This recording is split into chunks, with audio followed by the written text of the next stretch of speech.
Year 10.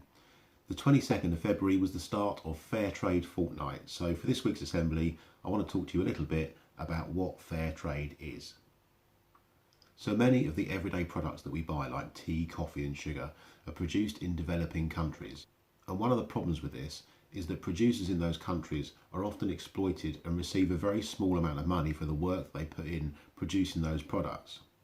So the Fairtrade organisation was set up in the 1990s to try and protect those producers in developing countries and make sure that they receive a fair payment for the work that they do to produce the products that we like to buy. So I always look for the Fairtrade logo on products that I buy, because I know that that means that the people that produce that product have been paid a fair amount of money for their work.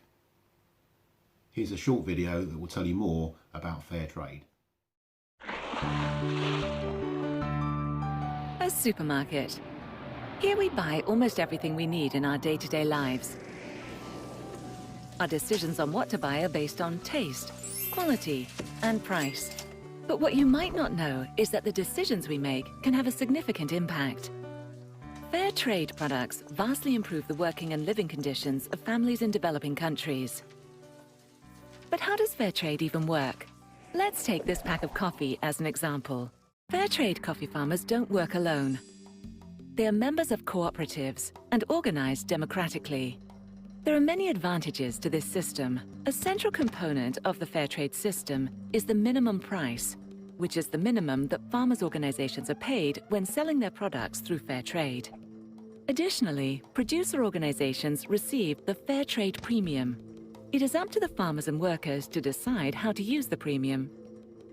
They might build wells and hospitals, buy better farming equipment, or invest in switching to organic farming. Having a stable income can drastically improve a whole family's opportunities. Coffee is the most well-known fair trade product. However, there is a huge range of fair trade products available, from bananas, ice cream, rice, cocoa, sugar, herbs, honey, dried fruits and nuts, to fruit juices, tea and wine.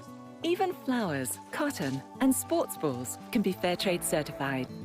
So now, it's over to you. In your daily shopping, look for the fair trade mark and choose products that change lives for over 1.5 million farmers and workers worldwide.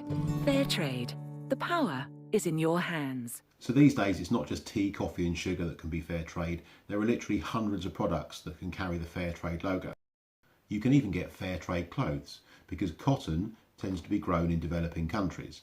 And here's the website of the clothing company Fairtrade. And Fairtrade only sell clothes made with fair trade certified cotton. And when I found out that actress and Harry Potter star Emma Watson was collaborating with Fairtrade to bring out a new range of clothing, I decided to give her a call.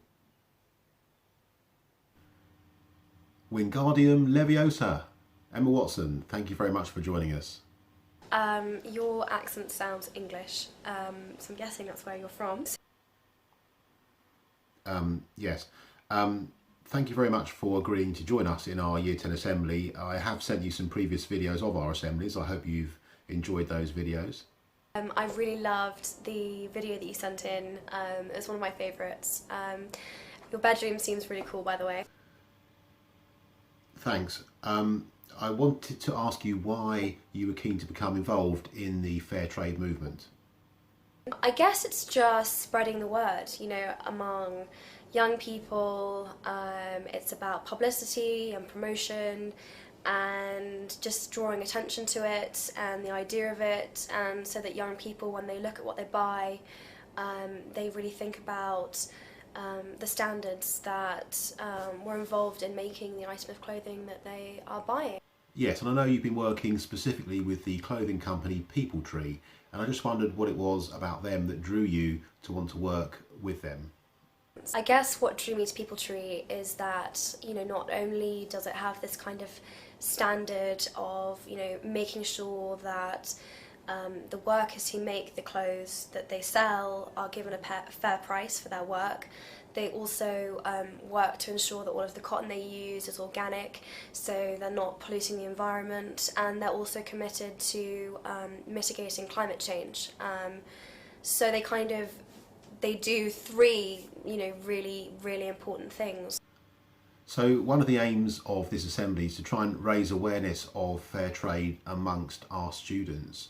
I just wondered how you think awareness compares between young people in the UK and in America, where I know you are at the moment. I honestly couldn't tell you. I think it's probably equally publicised in each country. Although I would say that I'm aware more of fair trade and ethical clothing in the UK than I am in the States. But then the States has more kind of fair trade and organic produce. I haven't found so many American fair trade clothing brands yet, but I haven't been there as long as I've been in the UK, so maybe that's why. And I've tried to encourage my friends and family to switch to buying fair trade products, but a lot of them I'm finding are doubting whether or not fair trade actually makes a real difference. What would you say to that? What I would say is that, you know, fair trade and particularly people tree, you know, it helps in lots of different ways, whatever particular issue your friends might be interested in, whether it's climate change, you know, the clothes that are made, you know, that are handmade in the way that people tree's clothes are made, mean that they don't have, you know, they don't have a carbon footprint. Even that small thing, you know, will contribute and help mitigate climate change. So if that's an issue that they're interested in, then, you know, then that might be something, an argument that you might present to them if they're not convinced. So I guess choosing fair trade is the natural thing to do if you care about the environment or you're concerned about the welfare of the producers in developing countries. And if everybody cared a little bit more, then the world would be a brighter place. And I think it's worth buying fair trade if you can and if you have the choice, because it shows that you care about the people in the world, and I care about people in the world, and I hope other people do too. So yeah. Emma Watson, thank you very much for taking the time to join us today. Thank you.